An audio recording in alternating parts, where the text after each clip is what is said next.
Hello mga loves! Good morning! Sayo sa buntag ni mata ko. Pagtanaw na ko sa gawas, nakita akong lolo. Nagbitbit og manok kay ihawon ko no. Niambak ko og nagvideo sa fag kay perti kabaga. Lahi ra gyud pag naka sa bukid kay ihawan ka og manok. Ako na ko og mopalit og kape. Sa dihang nilakaw na ko nakakita ko og biyaba. Sa automatic nanguha sa og biyaba. Kay sa syudad wa jamoy biyaba. Naglingi-lingi ko kay basig naapay laing dako. Basig lahi nga dako ang gilingi. Chares. Paghangad dako perti kadaghan nga bunga. Pero naghinay-hinay ra ko diha kay basig makatunob ko og jato. Naglingi-lingi ko sa pikas punuan. Pagtanaw na ko daghan jud ay og bunga. Pero nakaunaw na ko mopalit pamanday mi og kape. Kusasa lang kabok ang akong gikuha. Og tanawa diha gipaak na ko og amiga. Og sa dihang mulakaw na ko na pandol ko.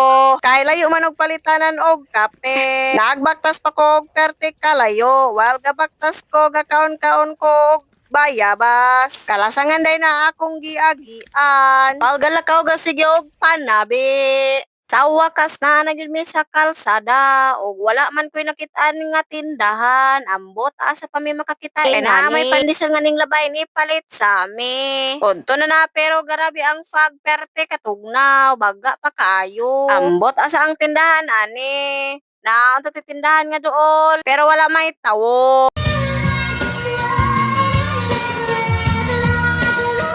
Og sa dihang nipalit mi og pandesal ni Aryat sa ako diha kadali. Kay gimingaw ko sa maong nga lugar. Og sa dihang nakapalit na mi og kape, nanguli na mi og balik sa bukid. Ken natugnawan kayo na nga lugar. O napay baka nga dako kayo. Ana na po perte kahita. Ken sa may tagihani nga baka. Pindot man ihawon. Sa wakas sa kakita na mi og kape og kami ay nanguli nagyod. Kuya panusa ka sa dalanay ha ka makakita og kape kay layo jamo ag palitanan. Pero nindot gyud kayo diri sa bukid. Kay presko kayo og hangin og daghan kayo og lagot mo. Og maura to mga day. Thank you.